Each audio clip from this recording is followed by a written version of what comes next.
안녕하세요. 정일가업승계연구소 소장 정선희입니다. 자, 오늘은 이익잉여금 출구 전략 완전 정리하는 시간을 좀 가져볼 건데요. 우리 대표님들 그동안 들어보셨던 직접 소각, 간접 소각, 또 뭐 신이익 소각, 신자본 환원 이런 여러 가지가 있는데 좀 명확하게 좀 우리가 알고 또 나한테 맞는 전략을 좀 찾아보는 시간을 갖도록 하겠습니다. 법인 이익은 크게 좀 두 가지로 나눌 수가 있습니다. 하나는 영업 활동을 통해서 번 돈이죠. 그래서 매해 우리가 매출을 하고 또 거기에서 온 각종 비용을 쓰고 남으면 그 해 당기의 순이익이고, 이 당기 순이익에서 법인세를 내고 또 주주들 배당도 주고 또 회사에 남겨 놓는 이익금을 우리는 처분하지 않았다고 해서 미처분 이익잉여금이라고 합니다.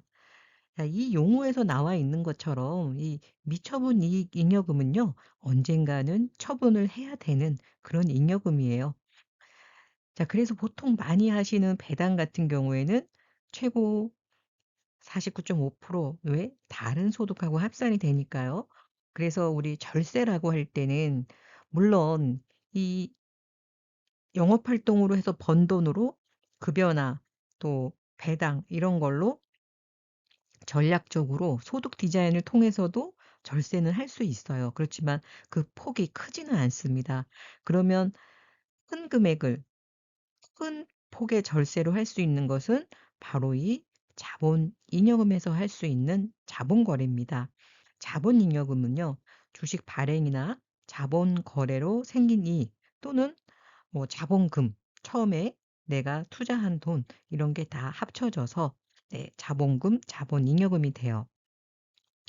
과거에 많이 했던 감액배당 같은 경우에는 바로 이 자본잉여금에 있는 자본준비금을 활용해서 세금 없이 100억이든 200억이든 세금 없이 감액배당을 했었죠. 근데 올해부터는 이게 좀 바뀌어서 전체가 세금이 없는 건 아니고요.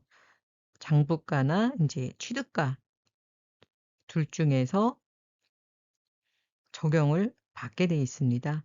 그래서 한참 큰 금액 많이 했던 이 감액 배당은 과거보다는 좀 활용이 많이 좀 제한이 되고 있고요. 자, 오늘 공부할 이 자본 거래를 통한 절세는요, 핵심이 바로 요겁니다. 자, 우리가 모든 세금에는 소득이 있을 때 붙습니다. 세금은 내가 소득이 없는데 내는 일은 없어요. 그래서 세금을 낸다는 게 좀 부담스럽지만 그만큼 내가 수익이 있었기 때문입니다. 자, 그러면 우리 비상장 기업에서 절세 솔루션을 짤 때는 바로 이 내 주식을 활용하는 거잖아요. 그러면 주식을 법인에 매각을 할 때 우리는 보통 상장된 주식이 아니기 때문에 뭐 개인 간의 거래는 그렇게 흔치 않습니다.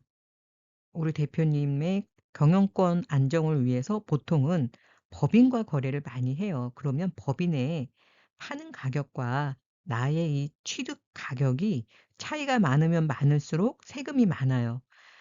주식을 내가 그냥 팔면 양도가 되니까 양도세를 내실 거고요. 소각을 하게 되면 의제 배당이 됩니다. 자, 둘 다 이 소각의 대가, 양도의 대가와 이 취득액, 취득가액의 차이가 바로 세금의 기준이 됩니다. 그러면 어떨 때 세금이 없을까요? 이 갭이 없을 때, 갭이 0이면 세금이 0원이고요. 이 갭이 크면 클수록 세금은 증가할 수밖에 없습니다. 그럼 대표님들 이 내용 들으니까 어떤 생각이 드세요? 우리 세금을 적게 하려면 하는 가격을 낮추든지 아니면 나의 취득가를 올리든지, 그래서 어쨌든 이 두 개 사이의 갭을 0에 가깝게 만드는 게 세금을 줄이는 방법입니다. 자, 그래서 우리 많이 하고 있는 거 한번 정리해 볼게요. 자, 직접 소각. 내가 내 주식을 법인에 소각 목적으로 파는 거예요. 자, 이거는 의제 배당되기 때문에 최고 수익률이 나올 수 있습니다, 금액에 따라서. 자, 간접 소각. 자, 이거는 내가 내 주식을 직접 하는 게 아니라 증여를 통해서 취득가를 올리는 거예요. 나는 처음에 5천만 원 투자했는데 지금은 이게 50억 이에요. 아, 너무 큰가요? 자, 지금은 이게 6억 이에요. 그래서 내가 팔면 5억 5천에 대해서 양도세나 증여의제, 의제 배당 세금이 나오는데, 내가 배우자에게 증여를 해서 6억에 증여해서 6억에 팔면 아까 보여드린 것처럼 취득가 6억, 그다음에 양도, 뭐 소각 다 같습니다. 이렇게 해서 0이 되는 거예요. 자, 그러면 신이익 소각은, 자, 뭘까요? 신이익 소각은 이 간접 소각, 우리 직접 소각은 세금이 높아서 의미가 없잖아요. 근데 간접 소각을 하려고 했더니 이미 배우자 증여를 10년 안에 6억을 써 버렸네. 그러면 또 못 쓰잖아요. 10년 지나야 쓸 수 있잖아요. 자, 이런 회사, 그리고 또 신자본 환원 같은 경우에는 어떤 특정한 요건 때문에 균등하게 할 수 없는 회사들이 있습니다. 뭐 어 동의를 하지 않는 주주가 있다든지, 뭐 아무튼 여러 가지 요건에 의해서 이 신이익 소각이 조금 어려운 회사들이 있어요. 이런 경우에는 상한 우선주를 활용해서 갭을 제거한 다음에 세금을 0 원으로 만듭니다. 신이익 소각과 신자본 환원은 배우자 공제를 이미 쓰셨어도, 혹시 또 배우자가 없으시더라도 할 수 있는 게 신이익 소각과 신자본 환원입니다. 대표님들 잘 아시는 것처럼 배당으로 꺼내게 되면 우리 배당 소득은 일정 금액, 즉 2천만 원 초과하면 다른 소득하고 합하잖아요. 이렇게 되면 우리 1,400만 원 이하는 6% 밖에 안 되지만 3억만 넘어도 벌써 40%입니다. 5억 넘으면 45%. 자, 이렇기 때문에 정말 세금이 크게 나올 수밖에 없어요. 20억을 내가 배당하는데 9억의 세금을 내잖아요. 여기에서 4대 보험은 또 들어가지 않죠. 이게 또 추가가 되면 더 많아져요. 자, 그러다 보니까 우리가 자꾸 뭔가 세금이 적은 방법을 연구를 하죠. 근데 저는 여기서 꼭 드리고 싶은 말씀이, 무리하게 안 되는 걸 하는 게 아니라 내 조건이 되는 거를 찾는 게 중요한 거예요. 분명히 방법은 다 나와 있습니다. 그런데 이게 내 상황과 맞는 게 중요한 거예요. 직접 소각, 간접 소각 갭 구조를 보여드리겠습니다. 자, 나는 5천 원에 취득을 했어요. 그런데 소각 대가가 5만 원이에요. 그러면 뭐에 대해 세금을 냅니까? 4만 5천 원에 대해서 세금을 냅니다.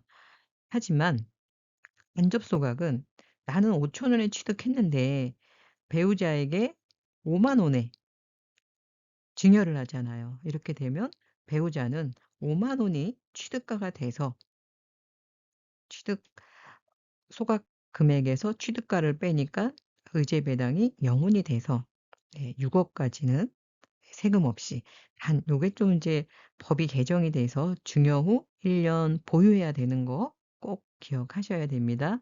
물론 소각 목적의 자사주는 배당으로 보기 때문에 요거에 대한 의견은 조금씩 다르세요, 세무사님들도. 이거는 양도가 아니고 소각이니까, 의제 배당이니까 1 년을 기다릴 필요가 없다. 지금 1 년이라는 거는 양도세 2 월과세 규정이거든요. 그래서 이거를 양도로 보느냐 뭐 의제 배당으로 보느냐에 따라서 뭐 1 년을 꼭 지킬 필요는 없다는 의견도 있습니다.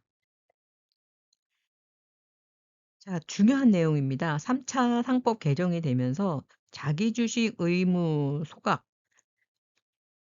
소각하게 돼 있잖아요. 그래서 우리가 이제 그동안 직접 보유, 법인에다가 주식을 팔고 내가 10억 이든 20억 이든 100억 이든 거의 세율이 25% 이상 넘지 않죠. 아무리 금액이 커져도, 자사주 같은 경우는. 그래서 많이 활용을 했는데 요게 이제 오기영 의원이 25년 11월 25일 날 최초 발의를 하고 결국은 2026년 3월 6일날 즉시 시행이 됐습니다. 이렇게 됨으로써 앞으로 이제 보유 목적의 자사주는 활용이 좀 까다로워졌어요. 안 되는 건 아닙니다. 활용이 좀 까다로워졌다는 거.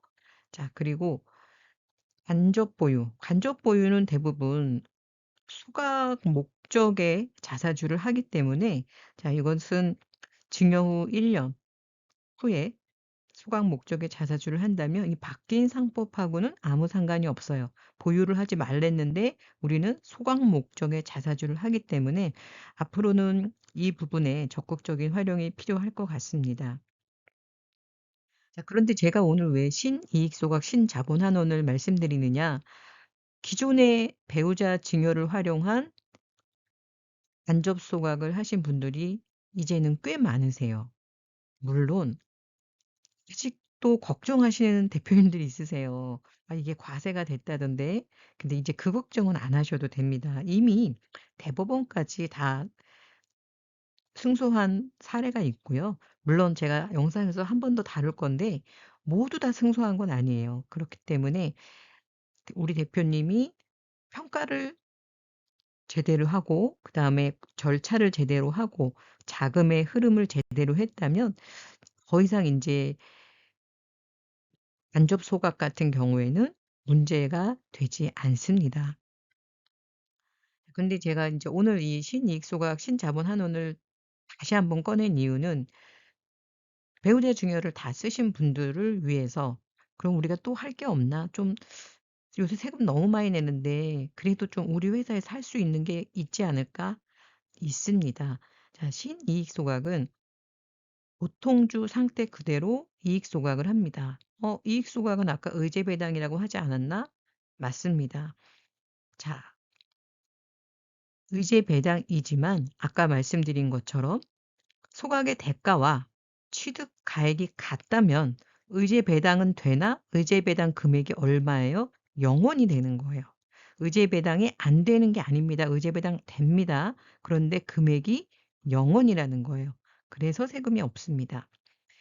자, 신이익 소각과 신자본 환원, 이거는 상법상 용어는 아니고요. 저희가 편의상 부르는 용어입니다. 그 기존의 이익 소각과 좀 구별을 하기 위해서 마땅한 용어가 없어서 이렇게 표현을 하고 있고요. 자, 신이익 소각 같은 경우는 보통주 상태 그대로 이익 소각을 합니다. 정관 변경 필요 없고요.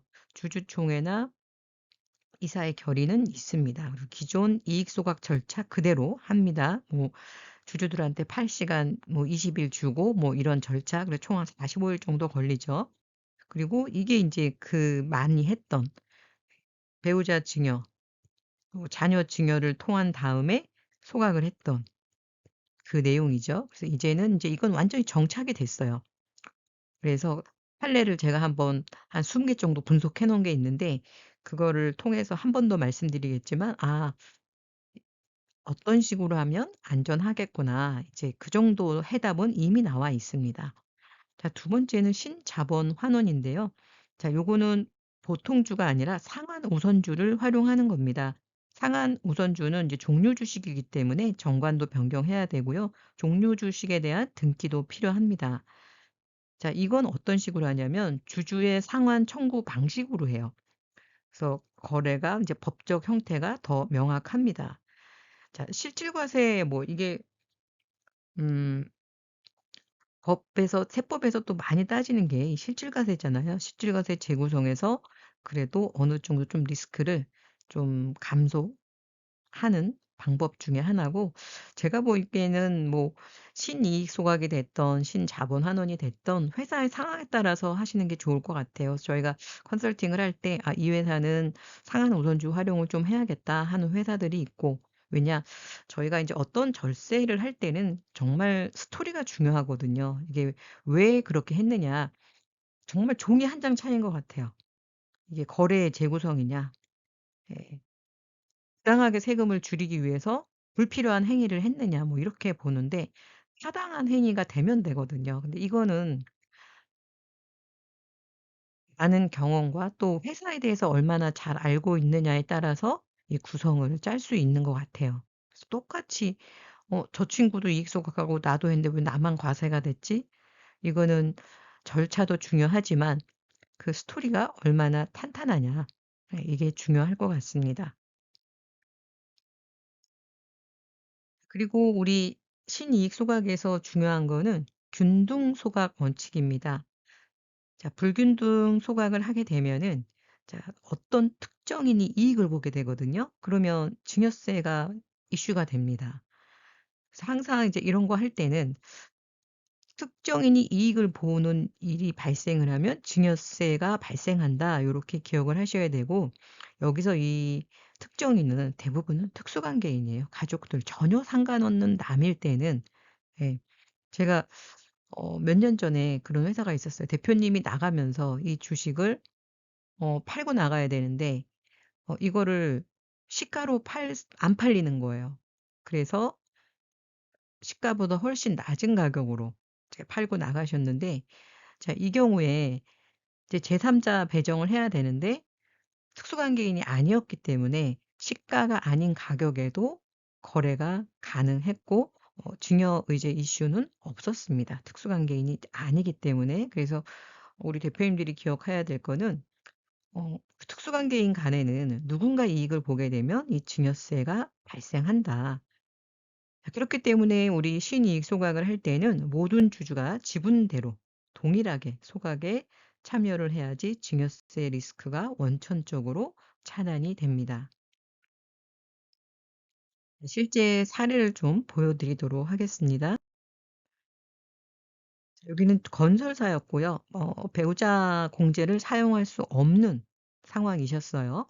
자, 그래서 이익금은 그래도 이제 업력이 있으시다 보니까 한 100억 정도 쌓여 있었고, 여기는 좀 자본금이 높았습니다. 개인 사업자 하실 때 부동산이 있으셨는데 요거를 이제 현물 출자해서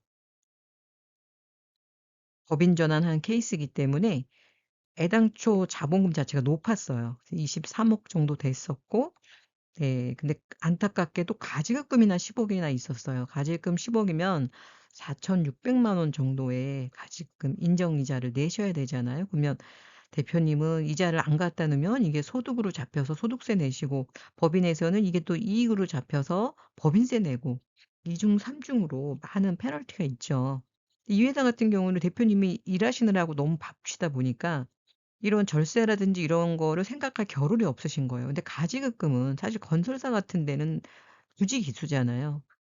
그래서 그냥 인정이자를 계속 내시고, 심지어는 배당을 또 한 번에 5 억도 받으시고, 원래 가지금 이거보다 컸었어요. 근데 5 억을 받으면 내가 받는 거 한 2-3 억밖에 안 되잖아요. 그러니까 가지금이 그렇게 줄지가 않죠. 그래서 제가 대표님을 만나서 말씀드렸던 게 대표님, 세금 없이 할 수 있는 방법인데 이거 왜 여지껏 안 하셨어요?" 그랬더니 깜짝 놀라시는 거예요. "그런 게 있냐." 저희가 그렇게 방송을 많이 해도 아직도 정보를 못 들으신 분들이 있더라고요. 자, 그래서 이 회사 같은 경우에는 20억 정도를 인출을 했고요. 그리고 이제 소각의 대가 이 20억 억을 대표님이 일부는 가지급금 변제하셨고, 나머지는 은퇴 자금으로 좀 개인화하셨습니다. 자, 여기서 세금이 없었던 이유는, 자, 의제 배당은 내가 소각 대가에서 취득가를 뺀다 그랬잖아요. 그리고 여기가 인제 종합건설이어서 자본금 주는 거에 대한 게 되게 부담스러우셨어요. 근데 어 이 신자본 환원 같은 신이익 소각이나 신자본 환원은 자본금은 고대로입니다. 그렇기 때문에 걱정을 안 하셔도 돼요. 물론 건설 쪽은요, 실질 자본금 맞추는 게 또 있어요. 그냥 자본금뿐만 아니라. 근데 여기는 잉여금이 충분했기 때문에 그런 부분 다 계산해서. 그리고 또 건설은 또 복잡한 게요, 입찰을 들어가기 때문에 그 비율도 잘 맞춰야 돼요. 뭐 부채 비율, 유동 비율. 그래서 쪼끔 까다롭습니다. 근데 이런 거 안 맞추고 하시면 다음에 입찰할 때 상당히 난처한 일이 발생할 수 있어요. 그래서 우리 대표님들 건설업 하시는 분들은 이익 소각이든 뭐 신이익 소각이든 하실 때 자본금 맞추는 거, 실질 자본금, 그다음에 입찰액, 재무 비율, 이거 다 같이 맞추셔서 하셔야 됩니다. 자, 이렇게 세금 없이 인출한 이 자금은 대표님의 노후 자금 또 해마다 4,600만 원씩 인정이자가 인제 없어지는 거잖아요. 그래서 상당히 도움이 많이 됐다고 기뻐하셨던 케이스였고요. 아까도 말씀드렸지만 자본금 23억 변함없습니다. 건설업 면허 유지에 아무 문제 없으세요. 단 주식 수만 줄어듭니다. 자본금은 등기부에 그대로 남아 있어요. 만약에 대표님이 이제 20억을 배당을 받으셨다면 9억이 세금으로 다 날아갔겠죠. 하지만 고스란히 20억을 대표님이 쓰실 수 있게 된 거죠. 대표님, 절세에도 골든타임이라는 게 있습니다. 우리가 뭐 중대한 질병일 때 빨리 병원에 가야 되는 것처럼 절세에도 계속 같은 조건이 아니에요. 제가 그동안 10년 넘게 이 절세 컨설팅을 하면서 낀 부분을 한번 체크를 해 봤어요. 그랬더니 자 임원 퇴직금 예전에 고배수로 다 됐잖아요. 2011년 이전에 무제한이었습니다. 저 20 배인 회사도 봤어요. 자 그런데 2012 년부터 19 년까지는 3 배수, 2020년 이후로는 2 배수로 축소가 됐습니다. 물론 회계상으로 우리가 우리 회사 퇴직금 지급 규정이 있으면 지금도 10배 할 수 있어요. 그런데 세금이 높다는 거예요. 그냥 상여 처리되니까요. 2 배까지만 퇴직소득세율로 인정을 한다는 거예요. 그게 또 제가 이제 컨설팅 하다 보면 대표님들이 또 옛날 정관을 막 갖고 계시면서 이 기간별로 해서 퇴직금을 산정을 하시거든요. 대부분 예전에는 급여가 적으셨잖아요. 그래서 제가 경험상 보면 마지막 3년 좀 올리셔서 전체 2 배수가 오히려 더 높아요. 제가 전에 컨설팅 했던 회사가 퇴직금을 다른 데서 하셨는데 그런 식으로 하셨더라고요. 이렇게 쪼개 가지고 없는 규정을 만들어 가지고. 이거 세무조사 나와서 걸렸습니다. 심지어는 이 퇴직금 규정을 탄소 측정한다 그랬어요. 이게 진짜 그때 서류인지. 근데 저희가 계산을 해 드려 보니까 마지막 3 년에 워낙 연봉이 높았기 때문에 그때는 3개 그 3 배수까지 됐거든요. 그렇게 가짜로 만든 서류 이렇게 부분적으로 쪼개서 한 퇴직금보다 마지막 3년 3 배수가 더 컸어요. 그러니까 쓸데없는 짓을 하신 거죠. 이거를 다양하게 계산을 해 보셨어야 되는데. 예 잠깐 얘기가 예 샜습니다. 그만큼 이렇게 퇴직금이라는 것도 다양하게 내 상황에서 이거를 과거 기준을 쓰는 게 좋을지 아니면 지금 좀 급여 조정을 해서 전체를 높은 금액의 배수로 치는 게 나을지 이러는 것을 다 시뮬레이션 해 보시고 하셔야 되는데 너무 쉽게 간단하게 하시는 것 같아요. 자 어쨌든 퇴직금 인제 무제한 아닙니다. 2 배수로 축소가 됐고요. 2020 년부터. 그리고 또 하나 자녀법인의 부모 법인 지분이 있는 경우에 이걸 과거에 많이 했던 건데 아버지 회사가 있어요. 자녀 회사가 있어요. 여기서 자녀 회사가 아버지 회사 지분을 일부 소유합니다. 자 10% 소유해요. 아버지 회사 지분을. 그러면 이제 아버지 회사는 어떻게 되냐?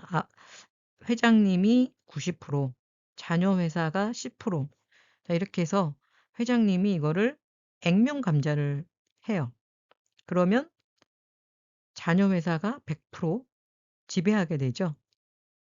자 이게 언제까지 가능했냐? 재작년까지 가능했죠, 재작년. 예. 이게 2025 년부터 법이 바뀌었으니까. 이거 제 영상에도 많이 있을 거예요. 근데 대표님들이 어 법적으로 문제 없으니까 과감하게 하신 분들은 법인세만 내고 회사가 넘어갔고 예 법인세는 냅니다. 왜 법인에서 이익을 봤으니까. 그러나 자녀가 돈 없는 자녀가 세금을 내진 않았으니까요. 그래서 이게 25 년에 인제 세법 개정안 나오고 정말 무지막지하게 많은 회사들이 했어요. 근데 그때도 할까 말까 망설이다 못한 대표님이 더 많은 것 같아요, 제 기억에. 자 그래서 요거는 이제는 불가능합니다. 감자 증여 의제 요게 인제 법에 들어왔어요. 자 그리고 자사주 법인 매각 세율 변천. 네. 자사주는 예전에는 18 년도까지는 자사주 하면은 10% 밖에 세금 안 냈고요. 그다음 20%, 지금은 25%. 인제 그나마 이것도 소각이 인제 의무가 됐으니까 25%가 아니라 의제 배당 최고 49.5 나오겠죠. 네 이것도 인제 힘들어졌습니다. 자 자사주 장기 보유 승계 타이밍 조율. 자 자사주 보유 후 시점을 비상장 평가를 낮춰서 승계에 정말 많이 활용했어요 이거는. 그래서 자사주가 승계가 필요한 회사들은 정말 좋은 절세 키였는데 예 이것은 이제 의무 소각이니까 쓸 수가 없습니다. 그다음에 대기업에서 많이 한 거죠. 인적 분할 자사주 마법. 예 이거는 대기업은 금지됐는데 중소기업은 됐었거든요. 그런데 요것도 역시 상법 개정되면서 얼마 안 됐죠 개정된 지. 전면 금지입니다. 그런데 제가 오늘 말씀드린 신이익 소각이나 신자본 환원 아직은 가능합니다. 자 지금이 골든타임이 아닐까 싶습니다. 자 오늘 배운 4 가지 전략을 한번 정리해 볼게요. 자 직접 소각. 자 이거는 세금이 높기 때문에 지금 쓰지 않습니다. 간접 소각 예전에 꽤 했습니다. 지금도 많이 하고 있고요. 그런데 이미 배우자 공제를 썼거나 그리고 1 년을 지금 기다릴 수가 없다. 이런 회사들, 이런 회사들은 좀 신이익 소각이나 신자본 환원을 검토할 필요가 있지 않을까 싶습니다. 안타깝게도 인제 보유 목적의 자사주는 끝났다. 2026년 3월 6 일부터 1년 안에 무조건 의무 소각입니다. 그렇지만 우리 아직도 할 수 있는 건 신이익 소각, 신자본 환원. 제가 자본금이 꽤 높은 회사들이 뭐 담은 3 억, 5 억도 가능해요. 2억 뭐 6 억. 이게 있는데 가지급금 있는 회사들 꽤 많이 봤습니다. 아니 이거를 내가 자본금 살리면서 잉여금에서 얼마든지 세금 없이 할 수 있는데 왜 가지금 이자를 내고 위험하게. 근데 이거를 되게 좀 예전 이익 소각처럼 생각하셔서 부담을 갖는 대표님들이 계시더라고요. 이거는 전혀 다른 겁니다. 신이익 소각이나 신자본 환원은 그냥 내가 투자했던 돈을 다시 받아가시는 것뿐이기 때문에 전혀 리스크가 없어요. 단 아까도 말씀드렸지만 평가와 절차. 이거는 뭐 자금의 흐름도 필요 없어요. 그냥 증여 단계가 없고 그냥 내 거 내가 판 거기 때문에 뭐 자금 귀속을 따지고 이런 것도 없습니다. 자 관련 법령 좀 넣어 놨는데요. 네 요거는 우리 대표님들 참고로 좀 한번 읽어 보시면 될 것 같습니다. 자 오늘 반드시 기억하셔야 할 핵심 포인트 5 가지입니다. 공식 하나로 모든 전략을 이해한다. 자 무슨 말이냐면요. 우리 대표님들 앞으로 절세할 때 뭐 양도든 뭐 부동산 양도도 똑같아요. 내가 최대한 이 취득가, 이 비용 이거를 최대한 올리는 거예요. 그래서 이 차액 갭을 줄이는 거 이게 절세입니다. 그래서 우리가 뭐 장기 보유, 특별 공제니 이런 거를 최대한 쓰는 게 이 갭을 줄이기 위해서잖아요. 자 두 번째는 자사주 장기 보유 전략은 이제 끝났다. 물론 완전히 끝난 건 아니에요. 이게 예외가 있기는 있습니다. 그래서 우리 회사가 이 예외를 맞출 수만 있으면 장기 보유 전략도 아직은 유효하다. 그리고 영상 보시는 대표님 중에서 이미 자사주가 있는 회사들이 꽤 많으실 거예요. 그래서 문의를 많이 하시는데 자 이 자사주 지금 이미 보유한 건 1년 6 개월 안에 다 소각해야 된다. 근데 우리 소각하면 의제 배당 꽤 나올 것 같은데 예전에 양도세 10% 일 때 한 거라서 요거 해결 방법 있습니다.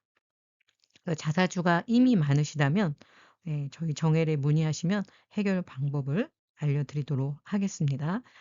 세 번째는 배우자 공제를 안 써도 할 수 있는 세금 없는 출구 전략이 있다. 신이익 소각과 신자본 환원이 있습니다. 자, 네 번째는 지급금이 있으시다면 계속 끌고 가지 마시고 어떻게든 없앨 수 있는 내 상황에서 세금을 적게 내고 없앨 수 있는 방법을 빨리 찾으셔야 돼요. 이 가지급금은요. 기업의 암과 같아서 대표님이 만약에 상속이 발생해도 그게 상속인들한테 아주 골치 아픈 자산입니다. 그래서 가지급금 우리 대표님 혹시 방송 듣는 분 중에 있다면 해결할 수 있는 방법이 많으니까요. 꼭 체크하셔서 가지급금도 해결하면서 내가 조건만 된다면 좀 더 많은 인출을 통해서 은퇴자금도 동시에 설계가 가능합니다. 자, 마지막으로요. 제가 말씀드리고 싶은 거는 저희가 설명드리는 이 절세 카드가 지금 기준이에요. 2026년 6월 오늘은 26 일이거든요. 26일 기준입니다. 내일 바뀌진 않겠죠. 하지만 이번 7월 세법 개정안이 나오겠죠. 그러면 내년부터 또 바뀔 수 있습니다. 그래서 절세 카드는 매년 사라지고 있으니까 망설이는 동안 기회가 사라지고요. 골든타임은 지금이 아닐까 싶습니다. 자, 우리 대표님들 지금 바로 우리 법인의 엑시 전략을 검토해 보시기 바랍니다. 제가 안타까운 거는 이미 세금 없이 할 수 있는 조건을 다 갖고 계시면서 수십억의 가지급금 이런 거를 아니면 막 배당을 하고 계시는 대표님이 생각보다 많더라는 거죠. 작년에 5억 배당했어요. 근데 보니까 세금 없이 5억 뺄 수 있는 회사예요. 이거 너무 억울하잖아요. 자, 오늘 무료 진단을 통해서 우리 대표님들 잉여금, 가지급금, 그다음에 주주 재구성 요런 부분들을 한번 검토 받아 보시기 바랍니다. 감사합니다.